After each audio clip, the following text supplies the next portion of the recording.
ഭാഗിക സ്റ്റേയിൽ അവസാനിക്കരുത് കോടതി ഇടപെടല്. സിറാജ് ഡെയിലി പ്രസിദ്ധീകരിച്ചത്. വഖഫ് സ്വത്ത് അന്യാധീനപ്പെടാനും അതിന്റെ ഉദ്ദേശ്യലക്ഷ്യങ്ങൾ അട്ടിമറിക്കാനും ഇടയാക്കുന്ന വ്യവസ്ഥകൾ കണ്ടെത്തി റദ്ദാക്കാനുള്ള ഭരണഘടനാപരമായ ഉത്തരവാദിത്വം നിർവഹിക്കാനെങ്കിലും പരമോന്നത കോടതി സന്നദ്ധത കാണിക്കേണ്ടതാണ്. വഖഫ് ഭേദഗതി നിയമത്തില് സുപ്രീം കോടതി ഏർപ്പെടുത്തിയ സ്റ്റേ ഭാഗികവും പരിമിതവുമെങ്കിലും അത്രയെങ്കിലും ആശ്വാസം. ഭേദഗതി നിയമത്തെക്കുറിച്ച് മുസ്ലിം സമൂഹം ഉന്നയിച്ച ആശങ്കകൾ കോടതി ശരിവെക്കുന്നുവെന്നാണ് ചീഫ് ജസ്റ്റിസ് BR ഗവായ് അധ്യക്ഷനായ അഞ്ചംഗ ഭരണഘടനാ ബഞ്ചിന്റെ ഇന്നലത്തെ ഇടക്കാല ഉത്തരവിലെ പരാമർശങ്ങൾ വ്യക്തമാക്കുന്നത്. തുടർച്ചയായി 5 വർഷമെങ്കിലും മുസ്ലിമായി ജീവിച്ച വ്യക്തിക്ക് വഖഫ് സമർപ്പണത്തിന് അവകാശമുള്ളൂവെന്നതാണ് കോടതി സ്റ്റേ ചെയ്ത ഭേദഗതി നിയമത്തിലെ ഒരു വ്യവസ്ഥ. ആരാണ് ഇസ്ലാമ വിശ്വാസിയെന്ന് നിയമപരമായി തീരുമാനിക്കുന്നതുവരെയായിരിക്കും സ്റ്റേ എന്ന് കോടതി വ്യക്തമാക്കിയിട്ടുണ്ട്. ഭൂമി അനധികൃതമായി കയ്യേറി വഖഫാക്കി മാറ്റിയതായി പരാതി ഉയർന്നാല് തർക്കം തീർപ്പാക്കാന് സർക്കാരിന്റെ നിയുക്ത ഉദ്യോഗസ്ഥനെ നിയോഗിക്കാമെന്ന വ്യവസ്ഥയും മരവിപ്പിച്ചു. സർക്കാർ ഉദ്യോഗസ്ഥന് പൗരന്മാരുടെ വ്യക്തിപരമായ അവകാശങ്ങളില് തീർപ്പ് കൽപ്പിക്കുന്നതിന് അധികാരം നൽകുന്നത് അധികാര വിഭജനത്തിന്റെ ലംഘനമാകുമെന്നുള്ള നിരീക്ഷണത്തിലാണ് ഈ വ്യവസ്ഥ സ്റ്റേ ചെയ്തത്. തർക്കം ഉടലെടുത്ത വഖഫ് സ്വത്ത് കേസ് തീർപ്പാകുന്നതുവരെ വഖഫ് സ്വത്തായി കണക്കാക്കില്ലെന്ന വ്യവസ്ഥയും മരവിപ്പിച്ചിട്ടുണ്ട്. എന്നാല് വഖഫ് ബോർഡുകളില് അമുസ്ലിങ്ങളെ നാമനിർദ്ദേശം ചെയ്യാമെന്ന ഏറെ വിവാദമായ വ്യവസ്ഥ മരവിപ്പിക്കാന് കോടതി വിസമ്മതിച്ചു.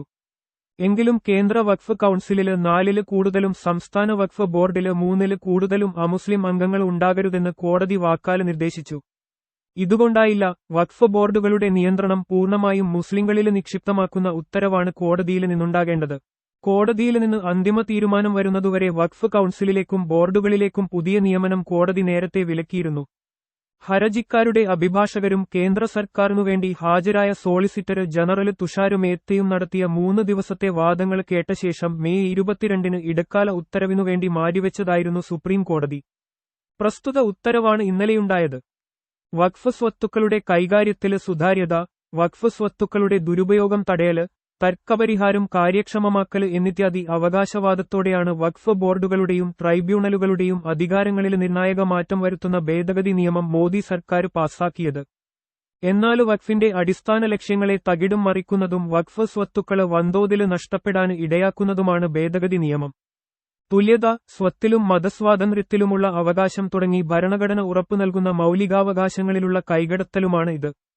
മറ്റു വിഭാഗങ്ങളുടെ മതപരമായ സ്വത്തില് സ്വീകരിക്കാത്ത നിയന്ത്രണങ്ങളും കൈകടത്തലുമാണ് വഖഫില് സർക്കാർ സ്വീകരിച്ചത്.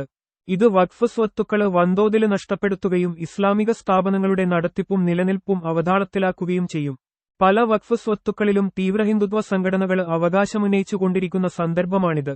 സർക്കാർ ഭൂമി കയ്യേറ്റം ആരോപിച്ച് രാജ്യത്തിന്റെ വിവിധ ഭാഗങ്ങളിലെ മസ്ജിദുകളും ഇതര ഇസ്ലാമിക സ്ഥാപനങ്ങളും തകർത്തുകൊണ്ടിരിക്കുകയും ചെയ്യുന്നു വർഗീയ ഫാസിസ്റ്റ് ഭരണകൂടങ്ങള്. ഇത്തരം പ്രവണതയ്ക്ക് ആക്കം കൂട്ടും ഭേദഗതി നിയമം. മുസ്ലിം ന്യൂനപക്ഷത്തിന്റെ അവകാശങ്ങളെ പച്ചയായി ലംഘിക്കുന്നതാണ് നിയമത്തിലെ മിക്ക വ്യവസ്ഥകളും. ദൈവിക മാർഗത്തിലെ ദാനമാണ് വഖഫ്. മുസ്ലിം സ്ഥാപനങ്ങളുടെ നടത്തിപ്പ്, സമുദായാംഗങ്ങളുടെ വിദ്യാഭ്യാസ പുരോഗതി, ജീവകാരുണ്യ പ്രവർത്തനങ്ങൾ തുടങ്ങിയ ആവശ്യങ്ങൾക്കായാണ് വിശ്വാസികള് സ്വത്തുക്കള് വഖഫ് ചെയ്യുന്നത്. ഒട്ടേറെ മസ്ജിദുകളുടെയും മതസ്ഥാപനങ്ങളുടെയും ജീവകാരുണ്യ മേഖലയിൽ പ്രവർത്തിക്കുന്ന ട്രസ്റ്റുകളുടെയും സംഘടനകളുടെയും വരുമാന സ്രോതസ് വഖഫ് സ്വത്തുക്കളാണ്. സമുദായത്തിന്റെ ആത്മീയ, വിദ്യാഭ്യാസ, ഭൗതിക പുരോഗതിയില് വഖഫ് സ്വത്തുക്കൾക്ക് നിർണായക പങ്കുമുണ്ട്. വഖഫായി ദാനം ചെയ്ത വസ്തു പിന്നീടൊരിക്കലും കൈമാറ്റം ചെയ്യാനോ വിൽക്കാനോ ഏതൊരാവശ്യത്തിനുവേണ്ടി വഖഫാക്കിയോ അതിനുവേണ്ടിയല്ലാതെ വിനിയോഗിക്കാനോ പാടില്ല. ഈ ഉദ്ദേശ്യലക്ഷ്യങ്ങൾ ശരിയായും കൃത്യമായും പാലിക്കപ്പെടുന്നുണ്ടെന്ന് ഉറപ്പുവരുത്തുന്നതിന് സ്ഥാപിതമായ ഭരണഘടനാ സ്ഥാപനങ്ങളാണ് സെൻട്രൽ വഖഫ് കൗൺസിലുകളും സംസ്ഥാന സർക്കാരുകൾക്ക് കീഴിലുള്ള വഖഫ് ബോർഡുകളും.